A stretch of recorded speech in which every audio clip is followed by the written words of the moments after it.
Salut les amis, c'est Matt. Aujourd'hui, on parle de la daube astronomique Rebel Moon sur Netflix.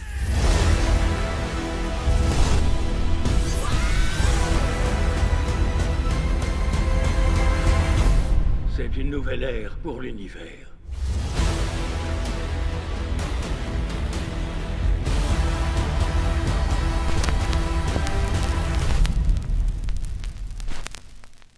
Salut les amis, c'est Matt, je suis très heureux de vous retrouver dans cette vidéo pour parler de Rebel Moon de Zack Snyder sur Netflix. J'espère que vous avez passé un très bon Noël en famille, ce n'est pas fini, aujourd'hui on est le 25 décembre et encore plein de cadeaux, plein de moments sympas et j'espère que vous avez passé un super Noël. Alors, soyons très clairs, j'attendais beaucoup Rebel Moon de Zack Snyder, tant j'aime le space opéra. Vous pouvez voir d'ailleurs ma petite vidéo qui explique la différence entre la science-fiction et le space opéra.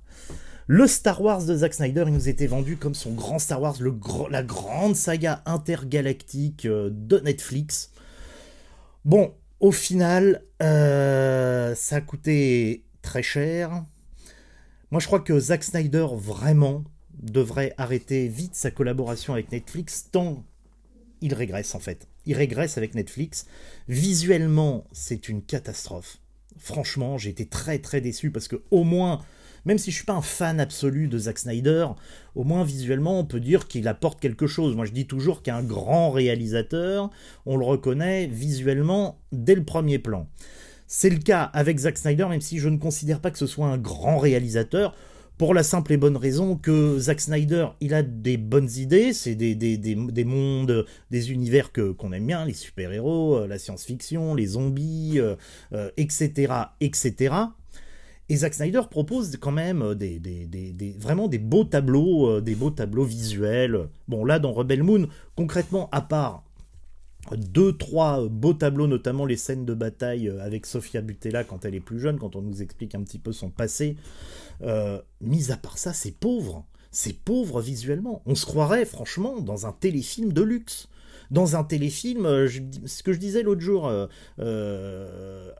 une copine, je lui disais, mais en fait, on a vraiment l'impression de voir un film TV de luxe en coproduction entre, allez, Sci-Fi et RTL9. Pour dire que, voilà, visuellement, c'est quand même pas foufou.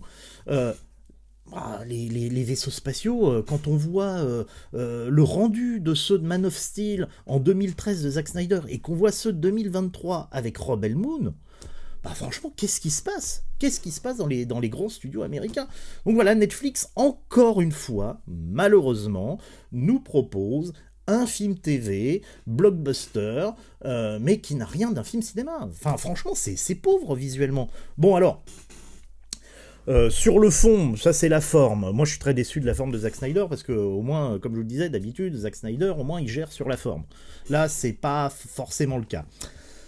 Sur le fond, bah, en fait, c'est un premier film assez décousu, qui, visiblement, comme il y a un director's cut, et c'est souvent le cas avec Zack Snyder, le film va être, je l'espère, plus intéressant, comme c'est le cas comme ça a été le cas avec Batman contre Superman, avec Watchmen, avec Justice League, mais Justice League 4h10, on avait vu la merdouille intersidérale de Joss Whedon.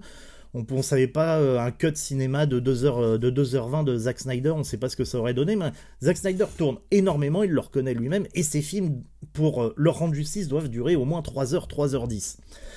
Là, on va attendre le director's cut pour donner un avis, parce qu'en règle générale, je suis beaucoup moins sévère avec les director's cut de Zack Snyder, parce que bah, on comprend beaucoup mieux là où il veut en venir, il y a beaucoup d'intrigues, de sous-intrigues, c'est beaucoup plus fluide. Dans Batman contre Superman, c'était carrément le cas, quoi, en fait. Moi, j'avais trouvé que c'était un gros pavé, assez indigeste, et au final, quand on voit le director's cut, bah, tout était beaucoup plus fluide.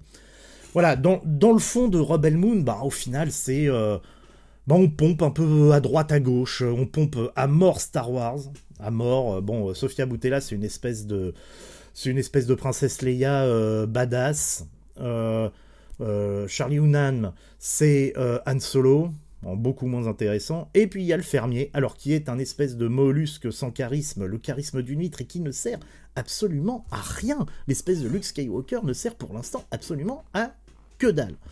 Voilà, bon, les films qui se veulent, oui, on va être le grand Star Wars, etc. Moi, je m'en méfie beaucoup, et c'est encore le cas, parce que, alors, un truc qui est impossible à adapter différemment, c'est les sabres laser. C'est le cas dans Rebel Moon, c'est moche, on n'y croit pas. Moi, j'adore les combats de sabre laser dans Star Wars, j'adore ça. Je suis vraiment un fanat de sabre laser, vous pouvez voir des manches de sabre laser derrière moi. Mais là, voilà, ça ressemble à rien, quoi. Enfin, ça n'existe pas, c'est naze. Bon. Ça pompe allègrement sur Harry Potter, ça pompe allègrement sur Avatar. Voilà. La séquence avec l'Indien. Il y en a qui ont kiffé. Je sais que Marc, qui nous suit, a kiffé. Moi, faut m'expliquer parce que c'est affreux visuellement. Ça n'a aucun intérêt. C'est une scène qu'on a vue 10 000 fois. C'est ultra cliché. Voilà, bon, bref. Moi, alors, et la fin. Allez, le combat final. Sofia Boutella est pas mal, hein, physiquement. Elle bat bien, on y croit. Elle est physique. Ça fonctionne, mais Zack Snyder, franchement, c'est pas fin. Ça a jamais été très fin. Toute la différence entre l'Empire contre-attaque d'Irving Kershner et toute la finesse, c'est que Leila et Han Solo, on ne voit qu'un baiser montré, etc., etc. Et c'est très fin, tous les dialogues sont sublimes entre eux, et on sent vraiment ce romantisme, cet érotisme, on le ressent. Là, entre Sofia Boutella et Charlie Hunnam, on sent que ça peut se terminer en montrant une levrette, quoi. Concrètement, voilà, c'est... Zack Snyder, c'est pas fin, ça n'a jamais été fin, et ça ne sera jamais fin. Tout ça pour dire que j'ai été extrêmement déçu de cette première version du premier chapitre de Rebel Moon, qui est en fait une constitution d'équipe et rien d'autre sur 2h20. Voilà. Bon, écoutez, dites-moi en commentaire ce que vous avez pensé de Rebel Moon, si vous êtes d'accord ou pas avec moi, et j'espère que je vais avoir des analyses de gens qui ne sont pas d'accord avec moi, parce qu'il y en a qui adorent. Voilà, écoutez, je vous souhaite une bonne journée, et à très vite pour de nouvelles aventures. Au fait, n'oubliez pas de vous abonner à la chaîne. Si mes vidéos vous plaisent, mettez un petit like à la vidéo, ça fait toujours plaisir, puis une petite trace de votre passage, un commentaire. Allez, salut, ciao.